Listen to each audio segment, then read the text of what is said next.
Hello les vivants, bienvenue dans Traces de sa main, chaque histoire un témoignage de sa grâce, épisode 8.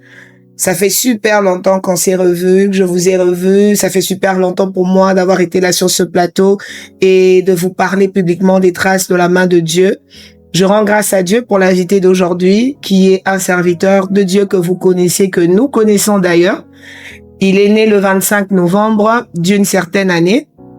Il a reçu Jésus dans sa vie comme Seigneur et Sauveur en 2012.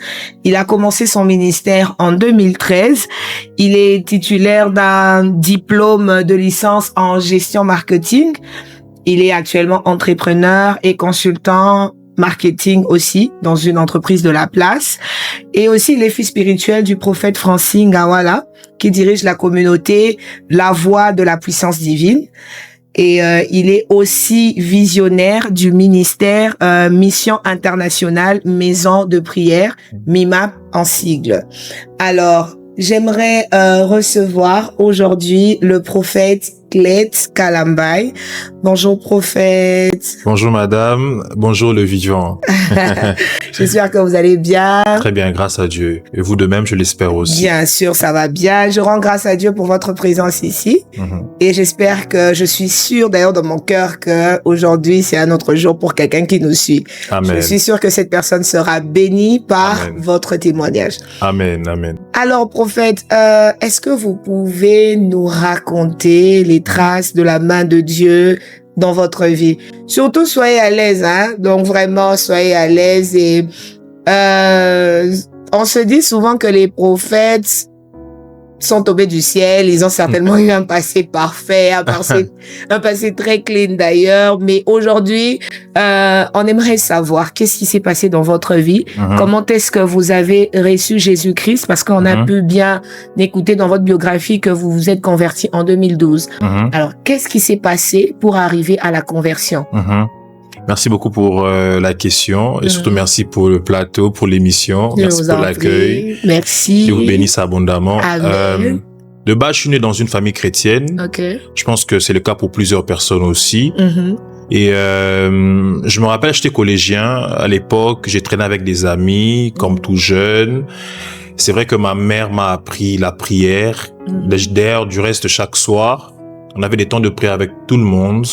C'est ma mère qui dirigeait la prière. Et à l'école, vous voyez quand vous fréquentez une catégorie d'amis qui vous apprennent 2 ou 3 choses, un peu comme les jeunes qui nous suivent, qui se retrouvent. Okay.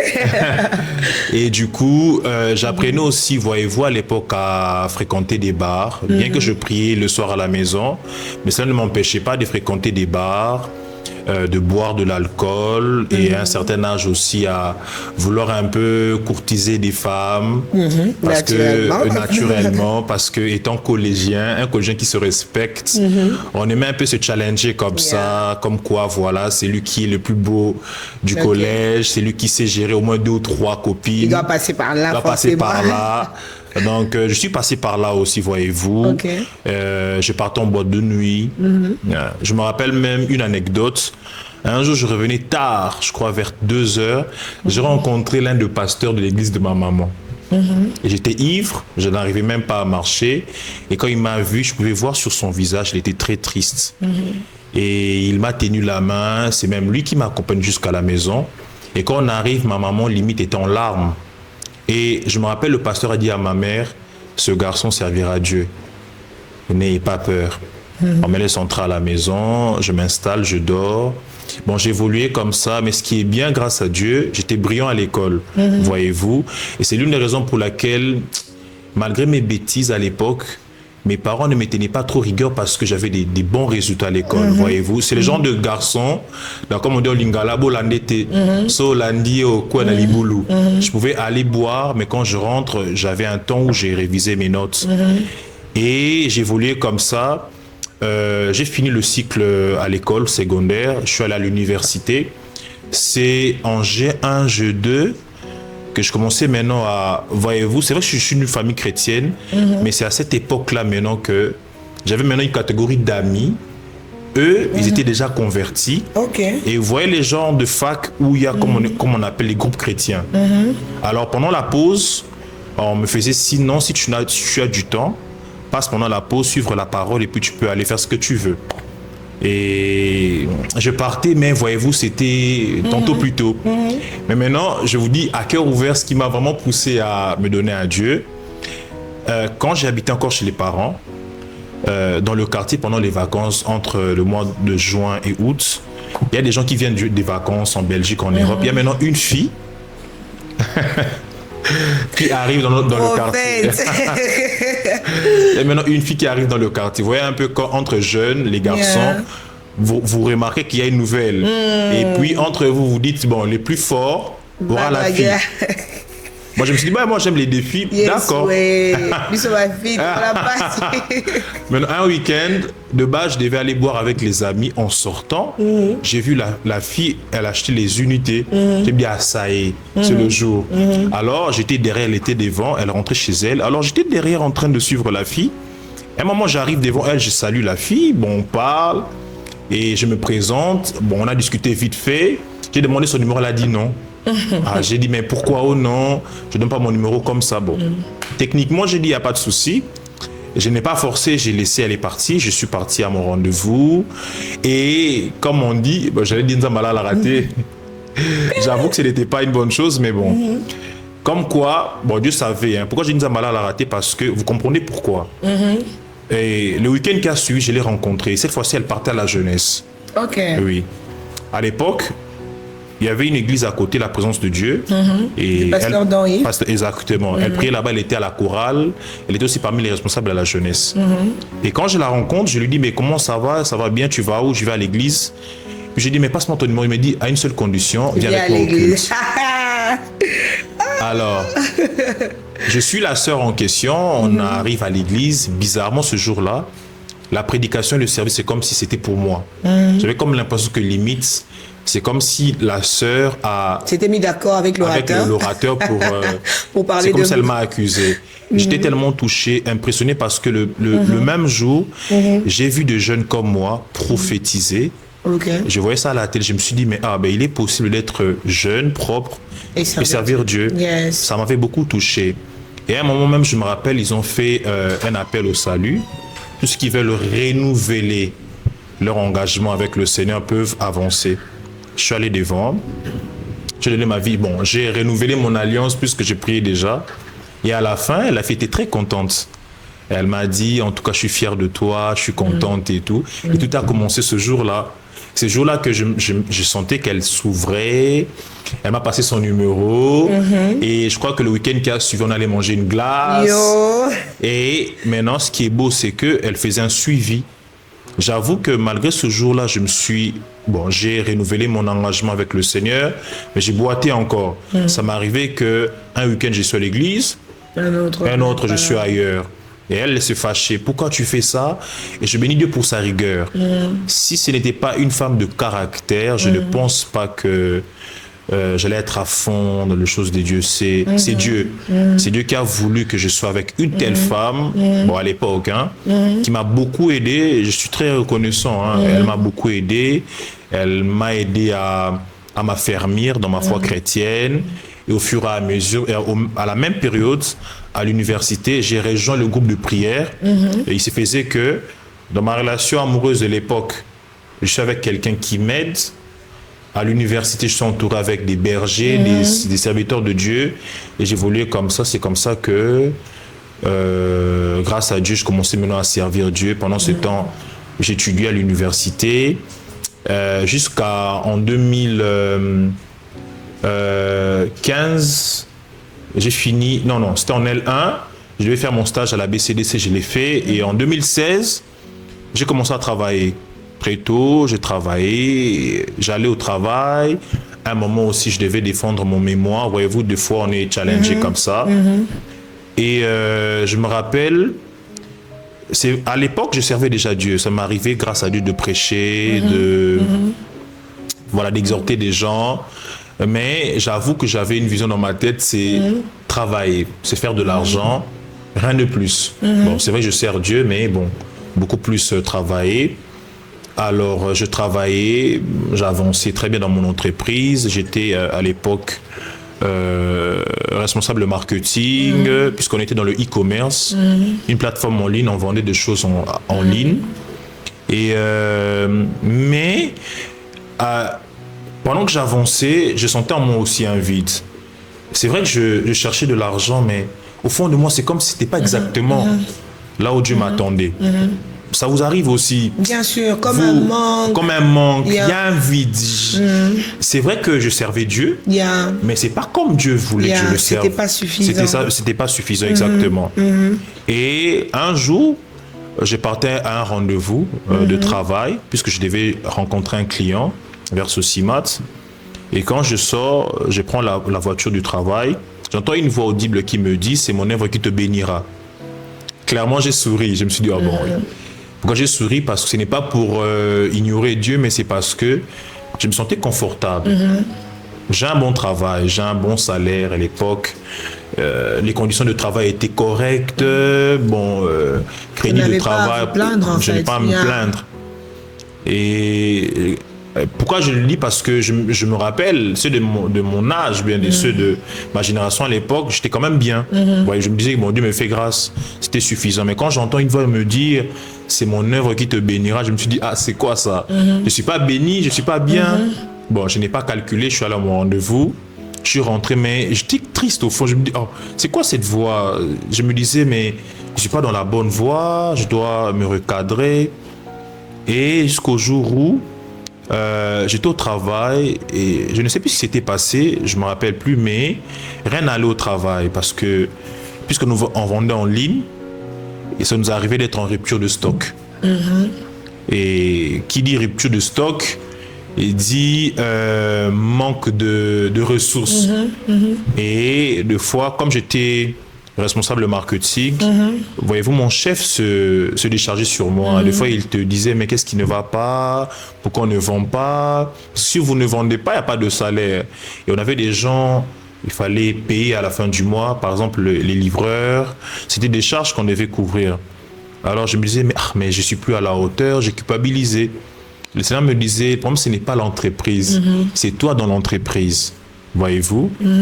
Et il y avait des réalités comme ça. Il y avait des moments où mon chef et moi, le courant ne passait plus, on était en froid et l'environnement devenait toxique. Je n'étais plus à l'aise. Jusqu'au jour où Dieu me dit clairement, arrête ce que tu fais, reprends l'œuvre de Dieu. Mais je pose la question à Dieu, mais n'est-ce pas que je te sers? Et il me dit, oui, tu me sers, mais pas comme je le veux. Je faisais des bras de fer et un jour, j'y vais chez mon chef. Dieu merci. C'était quelqu'un de très compréhensif et un chrétien. Et je lui dis, regardez, il y a ça. Il me dit, ok, prends ton temps, prie, que Dieu t'oriente. Et quand Dieu m'a clairement dit qu'arrête, et j'étais convaincu, je suis encore allé voir mon chef pour lui dire, écoutez, monsieur, en tout cas, je dois arrêter. Si vous voulez, je peux travailler comme consultant à distance, mais je dois être à fond dans l'œuvre de Dieu. Il me dit, ok. On m'a payé ce qu'il devait me payer. Je suis parti. Et quand je me sépare de mon chef, je rentre à la maison, j'ai commencé une retraite de prière de 6 mois. Un moment durant lequel je ne mangeais que le banane et les arachides. Bon, ceux qui connaissent le système savent. C'est des calories, mais bizarrement, c'était ça l'orientation que Dieu m'avait donnée. Et je ne prenais qu'aussi de l'eau. Je m'étais enfermé dans ma chambre. J'ai passé du temps à prier et à lire la Bible. Prière, lire la Bible 2 fois, rapidement suivre 2 ou 3 prédications, mais j'étais à fond dans la prière pendant 6 mois. J'étais en retraite, je cherchais la face de Dieu. Et vers la fin, le Seigneur m'avait clairement dit que tu vas clôturer ce programme à l'église. Bien évidemment, à l'église de mon père spirituel, le prophète Francine Gaola. Et je crois que la dernière semaine, j'ai pris mes bagages, je suis allé m'interner là-bas. Et le dernier jour, le matin, je reçois un appel d'une amie à moi qui me dit, tiens, j'ai fait un rêve où on était comme à l'Uniquine, on était comme dans un auditoire, il y avait beaucoup de pasteurs et tu étais dedans. Et le pasteur remettait à chacun comme un brevet. Et sur chaque brevet, il y avait comme une direction, comme une phrase. Et devant toi, le pasteur te remet un brevet et il était mentionné pour ta bénédiction, tu dois être quelqu'un qui a des alliances financières avec Dieu. c'est-à-dire faire des sacrifices, des offrandes. C'est tout ce qu'elle avait reçu en songe. Et quand elle me l'explique, je comprends ce que ça veut dire. J'avais compris que le Seigneur voulait peut-être qu'à la fin de mon temps de prière, déjà, j'avais compris que le brevet voulait dire que mon temps était validé. Était fini. Voilà, le Seigneur a validé. Et pour sceller ce moment, il fallait peut-être faire une offrande. Quand on a raccroché, parenthèse, elle ne savait pas que j'étais en retraite. Et c'est là que j'avais compris que mon programme était agréé. Et comme Dieu fait bien les choses, le même jour, mon père spirituel passa à l'église. Et je suis allé le voir au bureau. J'ai dit non, papa, regardez à ça. J'ai arrêté mon travail.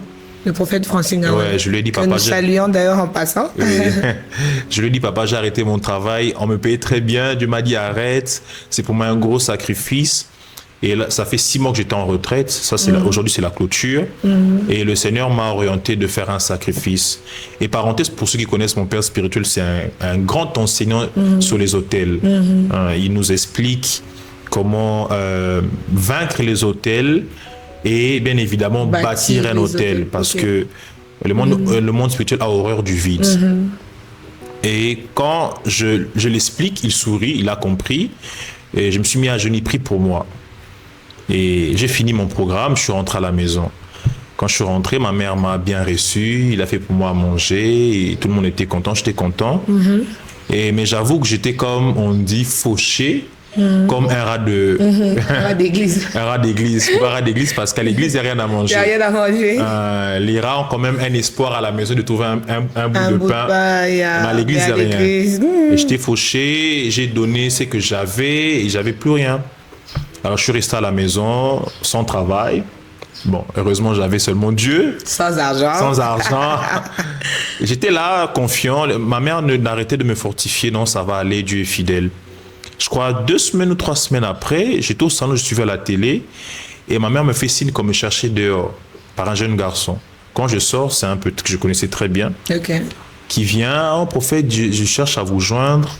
Votre nom ne passe pas. Je lui dis, écoute, j'étais à un programme de prière, j'ai donné mon téléphone comme sacrifice, donc raison pour laquelle j'étais pas joignable, si vous voulez. Après, il me dit, il n'y a pas de souci, si je viens vers vous, c'est parce que nous sommes reconnaissants, ma famille et moi, parce que je me rappelle que un jour dans un culte, vous m'avez prophétisé que mon père sera élevé en dignité, ce qui est arrivé, et là même on revient d'un long voyage à Dubaï, et bizarrement qu'on était là-bas, pendant qu'on faisait des courses, ma mère se rappelait de vous. C'est curieux. Elle dit à papa, non, je sens qu'on doit faire du bien au prophète qui nous a dernièrement bénis par des orientations prophétiques. Si on peut le prendre 2 ou 3 choses.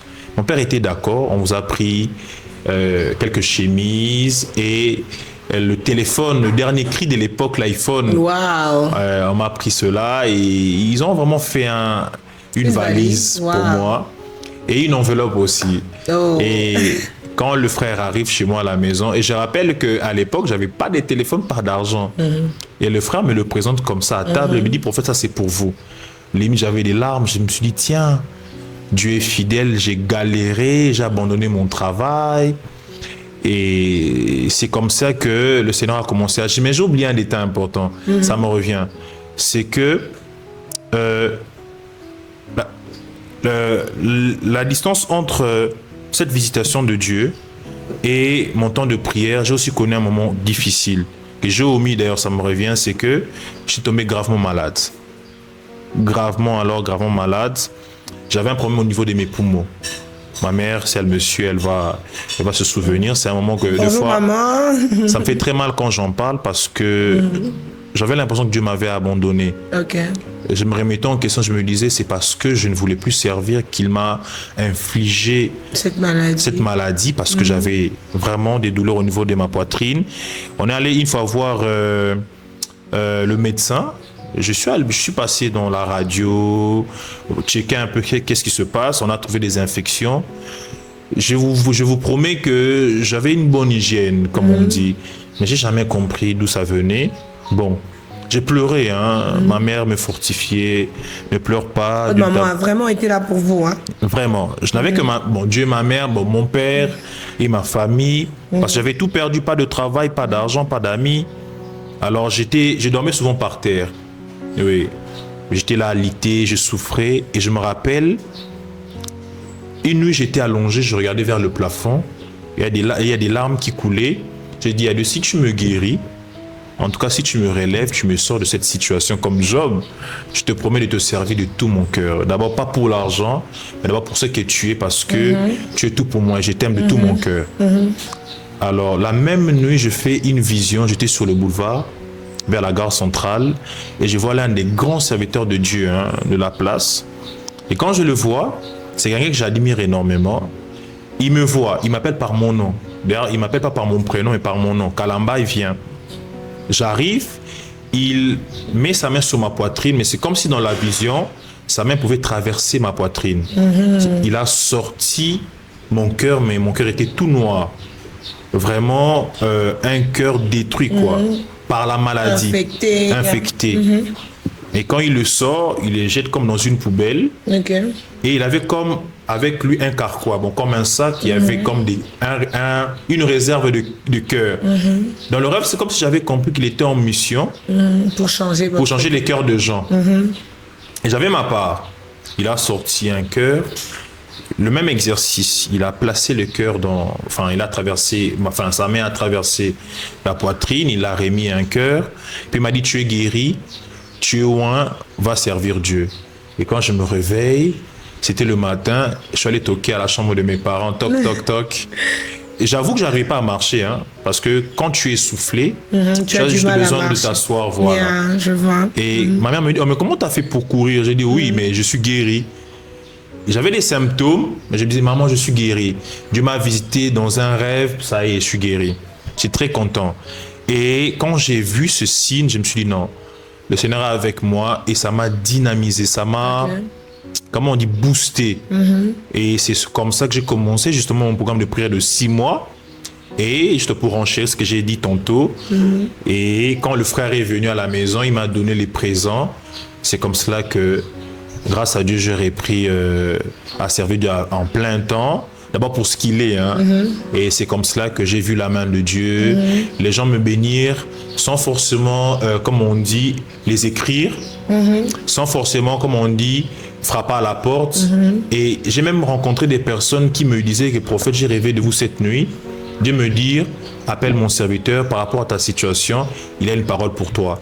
Et c'est comme cela que le Seigneur a commencé à me visiter et lui-même à faire ma campagne dans le rêve des gens. Il y a des gens qui rêvaient de moi, qui me contactaient et ainsi de suite. Donc c'est ça.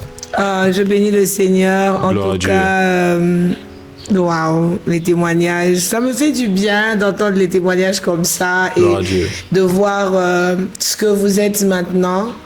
C'est clair de constater que les traces de la main de Dieu sont vraiment passées dans votre vie. Amen. Alors, la première question est de savoir, est-ce que depuis votre conversion, avez-vous senti ce vide être comblé par Dieu? Parce que vous avez dit précédemment que dans votre cœur, bien que financièrement, sur le plan social, tout allait bien, le travail était bon, le salaire vous mettait à l'aise, mais il y avait comme une sensation de vide au fond de vous.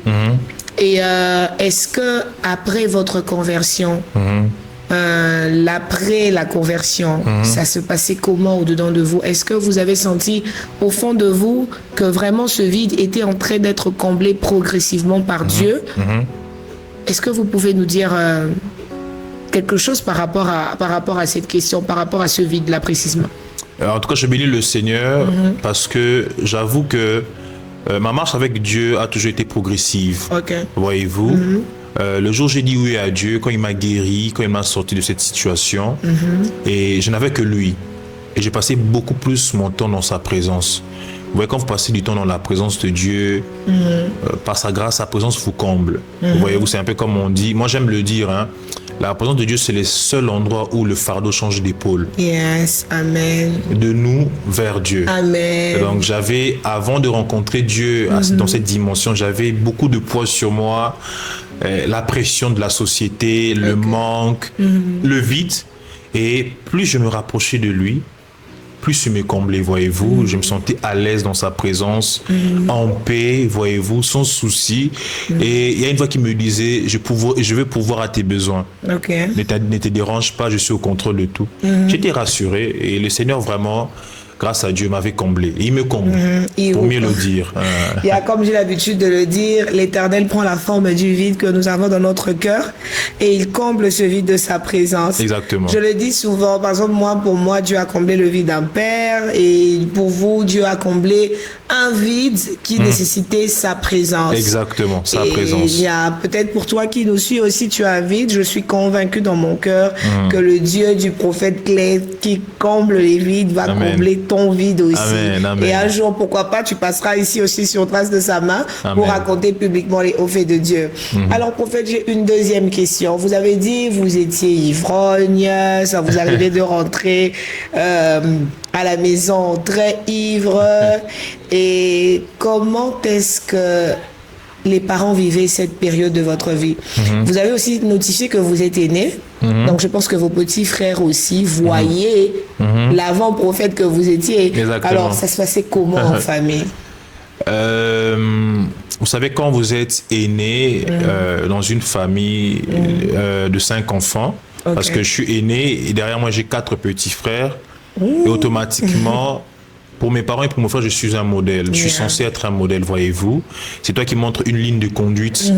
Et je pense que tout parent aujourd'hui souhaiterait d'avoir un aîné, homme ou femme, voyez-vous, qui montre la voie.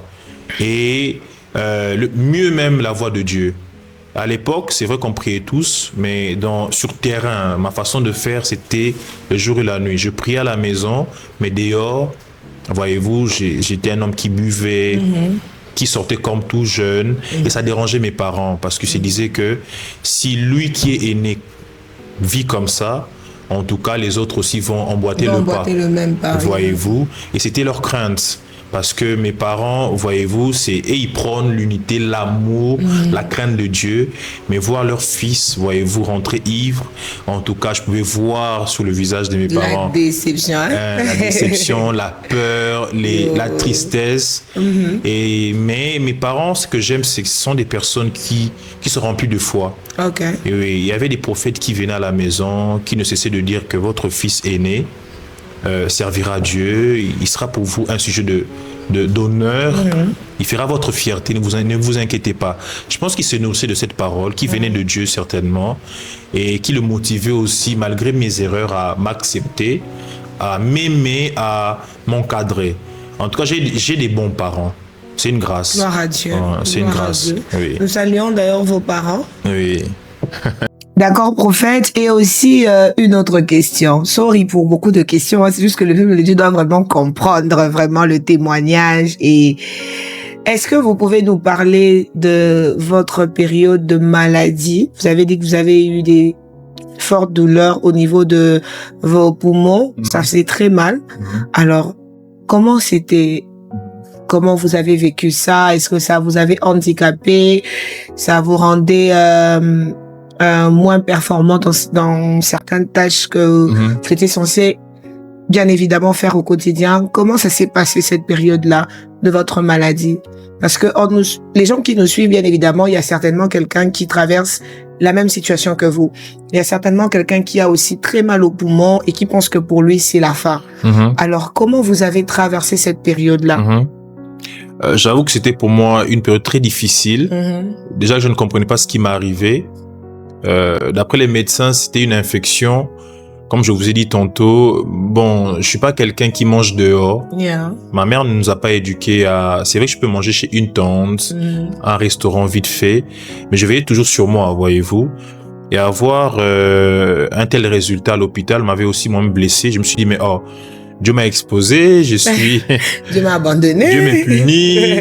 Voyez-vous, c'était très difficile. Et bon, après, j'ai compris une chose, c'est que, comme Christ dit, quand vous lisez la parole de Dieu, à chaque fois qu'il était en face d'un malade, il était toujours ému de compassion. Christ se mettait à la place de celui qui est malade. Pourquoi? Parce que vous pouvez pas apporter une solution si vous-même vous ne ressentez pas la même douleur. Et c'est comme ça que, après, je me suis rendu compte, quand j'ai commencé, bien évidemment, à servir en plein temps, j'ai rencontré au début beaucoup de cas de maladie. Bon, jusqu'à aujourd'hui, ça arrive. Mais quand Dieu m'a sorti de cette crise, j'ai rencontré beaucoup de malades. Oui, beaucoup. Et Dieu guérissait. ces personnes. Mais à chaque fois que j'étais en face d'un malade, j'avais mal. Et j'ai compris que Dieu voulait que je souffre dans mon corps pour compatir avec les gens qui souffraient aussi. C'était pour moi une période difficile, mais au même moment, un temps d'enseignement. Vous savez, les servants de Dieu, j'ai appris une chose. Dans chaque épreuve, ne cherchez pas toujours l'ennemi, cherchez aussi l'enseignement. Voyez-vous, c'est vrai que je souffrais, mais après j'ai compris que c'était une période importante qui m'a forgé, qui m'a permis de compatir quand je suis en face des malades et par la grâce du Seigneur, la guérison travailler. Donc j'ai souffert, mais bon, pour une bonne cause, pour se rapprocher du Seigneur, demeurer dans sa présence et compatir avec ceux qui sont malades. Et prophète, qu'est-ce que vous pouvez dire à quelqu'un qui est malade en ce moment et qui nous suit, qui suit ce podcast? Qu'est-ce que vous pourriez dire à cette personne-là par rapport à son état? Vous savez, vous, peut-être c'était les poumons. Peut-être la personne qui nous suit a un problème avec ses poumons aussi, avec son estomac, avec telle ou telle autre partie de son corps. Alors, par rapport à cette personne qui a été sur un lit d'hôpital ou bien qui est à la maison mais qui n'arrive à ne rien faire, ou encore à une autre catégorie des personnes qui, voilà, ils ont eu un diagnostic assez dur venant de la part des médecins, qui condamnent leur santé à ne pas s'améliorer, à toutes ces personnes-là. Qu'est-ce que vous pouvez dire aujourd'hui par rapport à votre témoignage à vous, par rapport à la manière dont Dieu vous a guéri? Qu'est-ce que vous pouvez transmettre à ces personnes-là? Premièrement, le Seigneur est fidèle. Il est vivant. Il est le même hier, aujourd'hui, éternellement. Et il n'y a aucune maladie qui est plus puissante que son nom. Il a reçu le nom qui élève au-dessus de tout le nom. Donc, peu importe le nom de ta maladie, il est capable de te guérir. Alors, ma prière aujourd'hui, peu importe votre maladie, que le Seigneur qui m'a guéri vous accorde aussi la guérison. Je dis bien, peu importe votre maladie, que ce Dieu-là vous guérisse au nom puissant de Jésus. Amen. Merci beaucoup, prophète. Et la dernière question est de savoir comment vous avez su que vous étiez appelé au ministère prophétique. Parce que de nos jours, il y a beaucoup de prophètes, hein, vous savez. Vrai, c'est vrai. De nos jours, dès que quelqu'un a 2-3 messages, voilà. Même quand il voit des hommes comme des arbres, il se dit prophète et tout, appelé de Dieu, mis à part. Il y en a tellement que ça crée une large confusion dans la tête de plusieurs personnes. Et moi, j'aimerais savoir, par exemple, pour votre cas, c'est à quel moment que vous avez su concrètement que voilà, moi, je suis appelé à être un prophète? Ce qui est vrai, c'est que je servais Dieu comme tout jeune. Hein. Je n'ai jamais souhaité être, vous voyez, sous les projecteurs, être prophète. Ça ne traversait pas mon esprit. Je l'ai dit tantôt depuis le début. Moi, c'était les affaires, voyez-vous. Et comment j'ai su, c'est aussi par rapport à mes fréquentations. Et si j'aimerais vraiment que les gens me suivent, c'est que on se pose tous la question, comment savoir, comment reconnaître ton appel. J'ai découvert un principe parmi plusieurs, c'est que très souvent, quand Dieu veut te révéler là où il t'emmène, il te place à côté de ceux qui exercent ce que tu dois faire. Parfait. Par exemple, j'ai fréquenté beaucoup des prophètes. Instinctivement. Oui, sans forcer. Sans forcer, ok. Oui, sans forcer, sans le demander. Ok. J'ai passé du temps avec les prophètes et je me sentais bien. Ok. Avec eux. Sans minimiser d'autres ministères, non, pas du tout. Mais c'était comme mon environnement. Et c'était ça tous les jours. Prophète le matin, à midi, le soir. Et j'aimais beaucoup cet environnement. Et Dieu ne m'avait encore rien dit, mais le cadre me plaisait. Je me sentais très confortable. C'était déjà un premier signe, l'environnement. Le deuxième signe, la qualité de mes rêves. J'ai rêvé très souvent, alors trop souvent des prophètes, des hommes de Dieu ici à Kinshasa, en RDC et partout. Voyez-vous, et qui me parlait souvent, qui me donnait des messages et tout ce qui va avec, fais ceci, fais cela, et il y avait beaucoup d'apparitions. Et un autre détail ou une observation particulière, c'est que j'ai rêvé très souvent des hommes de Dieu d'une manière générale, mais particulièrement d'un prophète.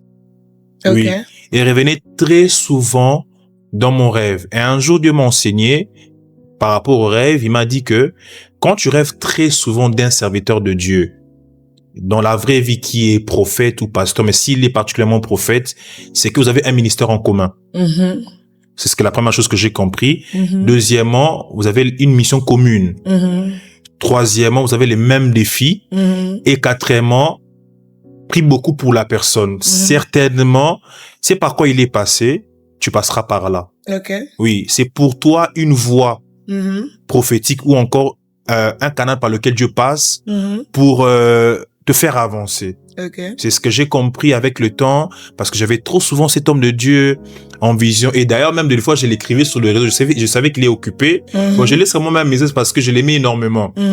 Sans réponse, c'est vrai, par rapport aux occupations, mais c'était lui souvent dans mon rêve. Et le Seigneur m'a fait comprendre que c'est parce que vous avez un appel en commun. C'est quelqu'un que tu dois beaucoup suivre.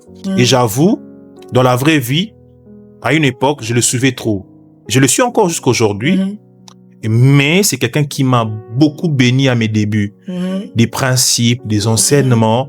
Ça m'a permis de, comme on dit, de m'asseoir dans ma marche.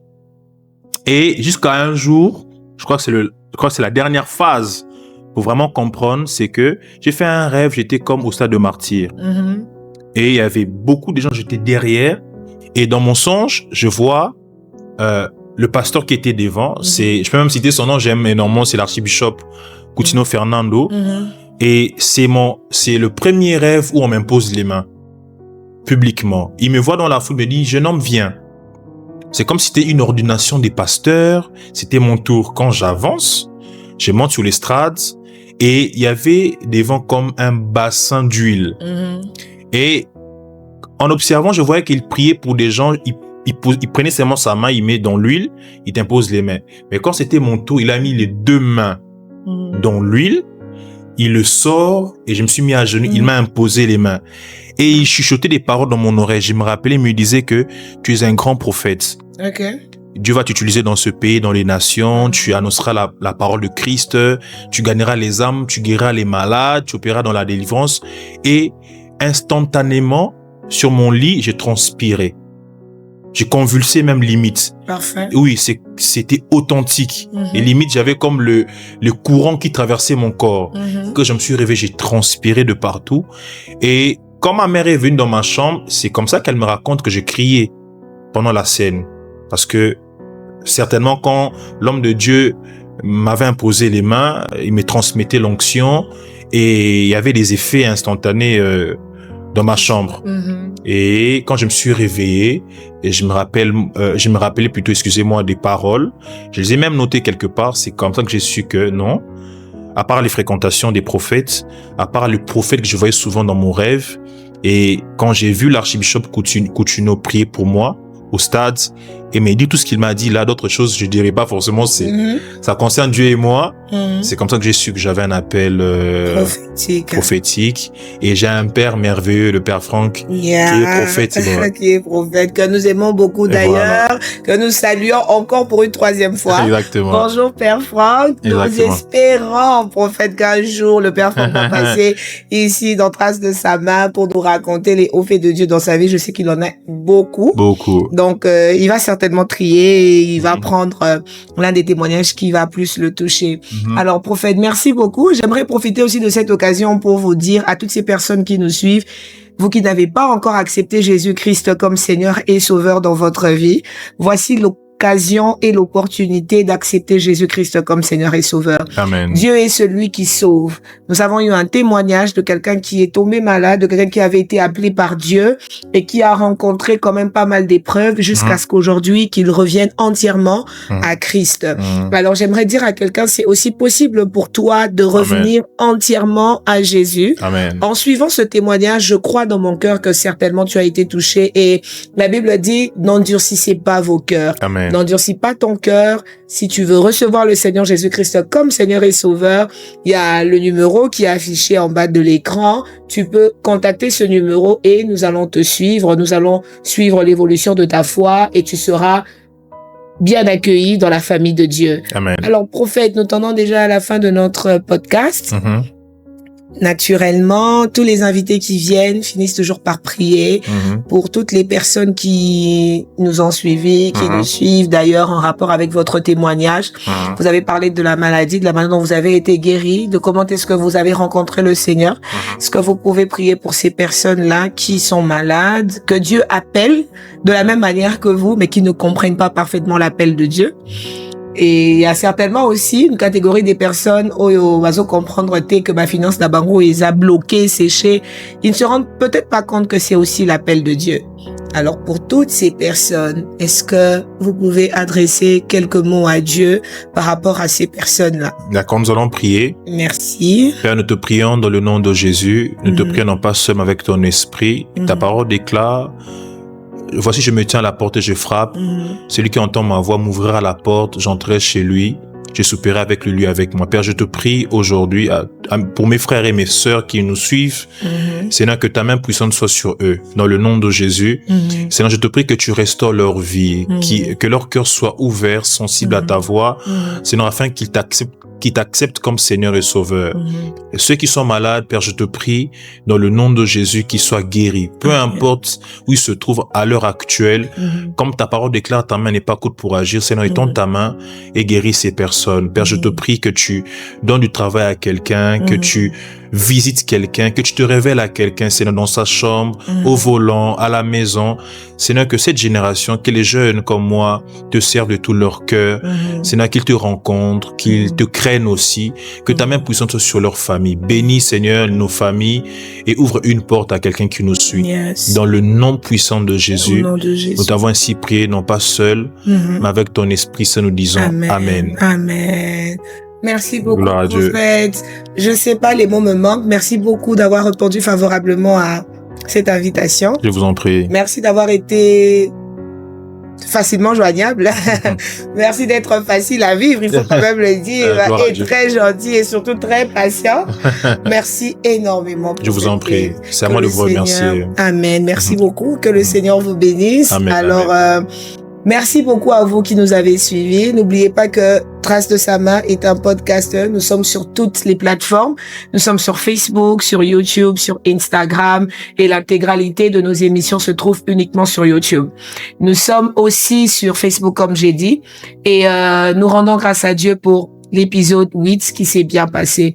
J'aimerais remercier Okapi Corporation pour l'accompagnement. J'aimerais remercier Tani Air pour la coiffure, My Dress pour la robe et Dorel Beauty pour le make-up. Que le Seigneur vous bénisse et qu'il vous le rende au centuple. Merci énormément à toutes ces personnes qui suivent cette émission. Et si vous avez besoin d'être l'un de nos sponsors, de nos partenaires, soutenir cette vision, soutenir Trace de sa main, vous n'avez qu'à nous contacter encore une fois de plus au même numéro qui est affiché en bas de l'écran et nous allons vous répondre, nous allons prendre contact avec vous. Que le Seigneur bénisse déjà toutes ces personnes qui prennent cette œuvre à cœur de partout où vous êtes, que le Seigneur vous le rende au centuple. Merci énormément et on se revoit à très vite. J'allais oublier d'ailleurs quelque chose. Le prophète a une activité le 16 janvier, c'est ça? Exactement. Il a une activité le 16 janvier. Ça sera où, prophète? Ça sera au temple. Nous sommes en plein chantier. C'est un lieu accessible à l'entrée Montfleury. Juste en face de l'entrée Montfleury. Il y a une station essence. L'immeuble qui suit, nous sommes au dernier niveau. Au dernier niveau. Oui. Alors, le 16 janvier. 16 janvier à la matinée. Ceux qui osent aller quoi que ça la d'ailleurs, c'est férié, n'est-ce pas, prophète?